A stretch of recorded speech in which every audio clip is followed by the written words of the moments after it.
kami kembali melihat ketidakpatuhan penggugat dalam gugatannya sendiri. Sebagai penggugat, seharusnya penggugat itu beritikat baik dengan selalu hadir dalam persidangan.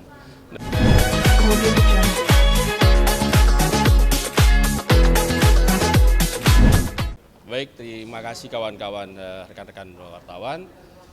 Kami dari kuasa hukum Richard Lee hari ini yang hadir saya sendiri Samsul Bari Rajam, kemudian ada Muhammad Kamil Pasha, ada Dede Agung WD, ada Anur Kumar, ada Dwi Heriadi. Nah, dalam persidangan hari ini kami kembali melihat ketidakpatuhan penggugat dalam gugatannya sendiri. Sebagai penggugat, seharusnya penggugat itu beritikat baik dengan selalu hadir dalam persidangan. Nah, ini justru penggugat sendiri yang punya kepentingan terhadap gugatannya, dia menunda-nunda persidangan. Menurut catatan kami dari 16 kali persidangan, ada 3 kali persidangan yang dia tunda, ada 1 kali persidangan yang dia tidak hadir, ada 1 kali persidangan yang dia tinggalkan. Jadi ada 5 kali persidangan, 3 kali dia bersurat. Nah, ini menunjukkan bahwa penggugat ini tidak beritikat baik. Seharusnya dia yang mempunyai gugatan, dia yang mengajukan gugatan, dia yang harus aktif hadir di persidangan, gitu loh. Jadi kami melihat bahwa penggugat ini ternyata memperlihatkan dirinya pengecut. Mereka tidak sanggup untuk melanjutkan persidangan. Nah, kalau memang dia menunda-nunda seperti ini, kalau memang mereka tidak sanggup untuk melanjutkan persidangan, ya silahkan mundur dong. Menyerah saja. Cabut saja gugatannya. Nanti tinggal kami ajukan pencabutan, ini tinggal kami nanti apakah setuju atau tidak, seperti itu. Nah, selanjutnya ternyata dalam persidangan kami sudah ajukan keberatan juga ke majelis, karena majelis kemudian dengan berbagai pertimbangan menyatakan menunda persidangan karena ada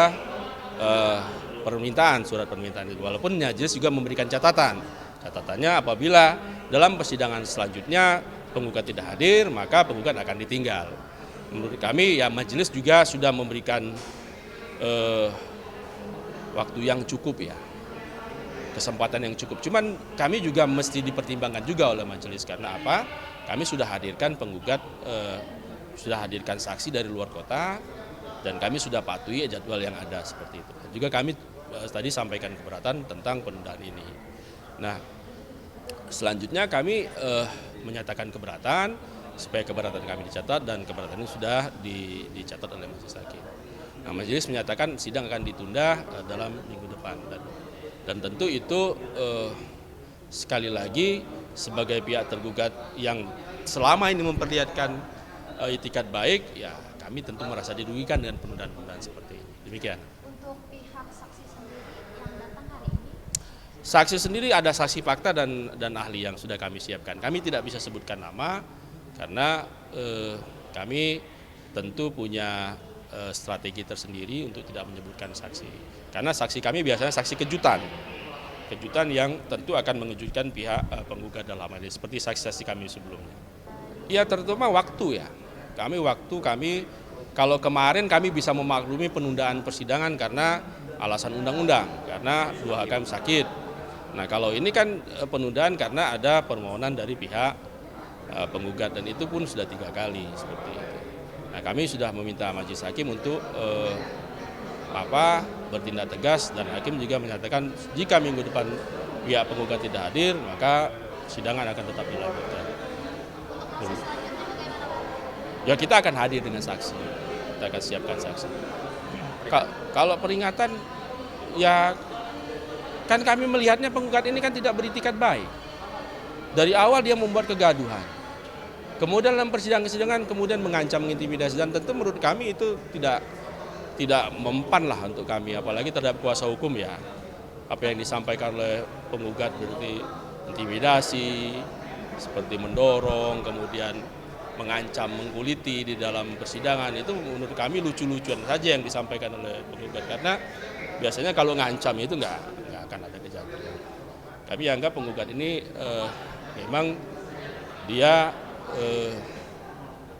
tidak punya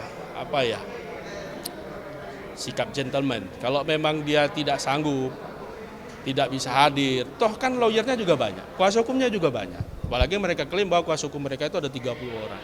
Kan bisa bergantian. Ini menunjukkan ketidaksiapan mereka gitu loh. Baik penggugat maupun timnya. Kalau memang kan prinsipal itu kan tidak diwajibkan untuk hadir karena sudah diwakili oleh kuasa hukum. Kuasa hukumnya dong yang hadir.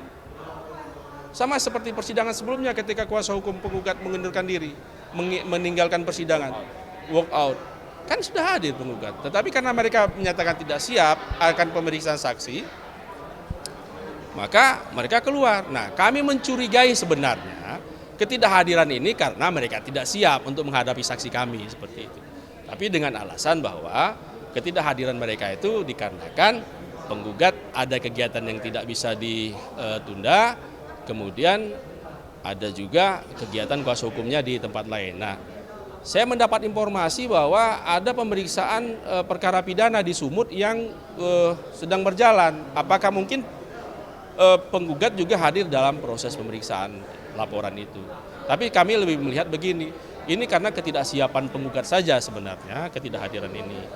Mereka tidak siap untuk mengcounter saksi-saksi kami seperti itu. Begini, kalau kita lihat ya soal persentase, saya tidak bicara persentase, tapi kita lihat parameter. Parameternya adalah ada 4 saksi yang penggugat ajukan, 1 saksi kemudian ditolak. Saksi-saksi itu ya kan istrinya sendiri, yang saya bilang sudah jelas-jelas itu dilarang secara undang-undang tapi dipaksakan hadir. Nah, kemudian 3 orang saksi dari penggugat itu justru merugikan pihak, 1 orang merugikan pihak penggugat sendiri, misalnya ajudannya menyatakan dalam persidangan sebelumnya menyatakan bahwa di tahun 2014 ya ternyata penggugat belum menjadi pengacara seperti itu, dan kemudian penggugat sendiri ngamuk-ngamuk atas pertanyaan dari pihak kami. Nah, jadi kalau soal persentase kami tidak lihat persentase tapi parameter saja. Dari 4 saksi, 1 orang saksi yang nyata-nyata istrinya ditolak oleh majelis hakim.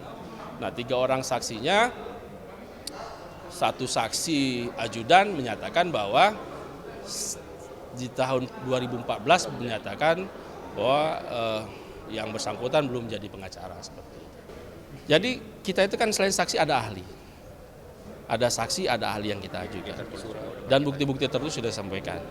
Bahkan ada saksi-saksi yang memang sangat qualified ya, saksi-saksi yang saksi kunci terkait dengan, kan di gugatan kita itu kita ingin mengajukan ada penipuan dalam kontrak itu. Nah, kita akan buktikan itu. Demikian. Di dalam gugatan rekonvensi ya. Sebenarnya kalau memang penggugat nggak sanggup mengajukan gugatan, kemudian merasa bahwa gugatannya lemah, menyerah saja. Angkat bendera putih gitu loh. Jangan alasan menunda-nunda persidangan. Begitu saja.